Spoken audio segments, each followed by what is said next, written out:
Find the derivative of y equals 3x quantity to the fourth, A, by using the chain rule, B, by expanding the expression and differentiating the result. For part A, y is made up of an expression, 3x, within another function, the fourth power. The derivative will therefore require the chain rule. The derivative, y prime, which can also be called dy dx, would be found by taking the derivative of the outer function, that's the fourth power. That means to use the power rule, we will bring the 4 down, leave the inside alone for now, and subtract 1 from the power. 4 minus 1 will be a 3. But because the inside of the power of 4 function is not just an x, but an entire expression, the chain rule says we have to multiply by the derivative of that inside expression. The derivative of 3x, a constant times x, will be the constant 3. The 4 and the 3 can move together since everything is multiplied here, and 4 times 3 is 12. We still have 3x to the third power. The third power applies to the 3 and to the x. And we have 12 times 3 to the third power. 3 times 3 is 9, times 1 more 3 is 27. And x to the third power.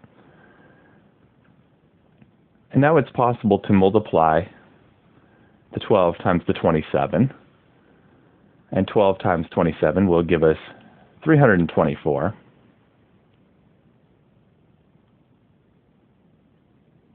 X cubed.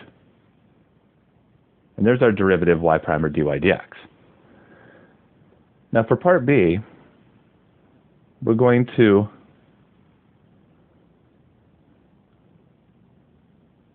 expand the expression first and then take the derivative. Expand the expression first, we can apply the fourth power to the 3 and the x, and 3 to the fourth. 3 times 3 is 9. Another 3 times 3 is another 9. That's 4 3s. 9 times 9 gives us 81. 81x to the fourth. That's a single term, and now only the x is raised to the fourth power. The derivative, y prime, which can also be called dy dx, we'll make use of the power rule. We have an 81 there already. We'll bring the 4 down, so multiply that by 4, and subtract 1 from the power. The inside this time is just an x that's being raised to the fourth power. The inside is that x. And the derivative of x is 1, and that's why whenever it's just an x in a function, the chain rule leads to a 1, and we don't have to write it down. We don't have to consider it. It's only when it's an expression other than just an x that the chain rule will make a difference. 81 times 4 is 324. X to the third power, and if you look, that is exactly the result we ended up with for the derivative in part A.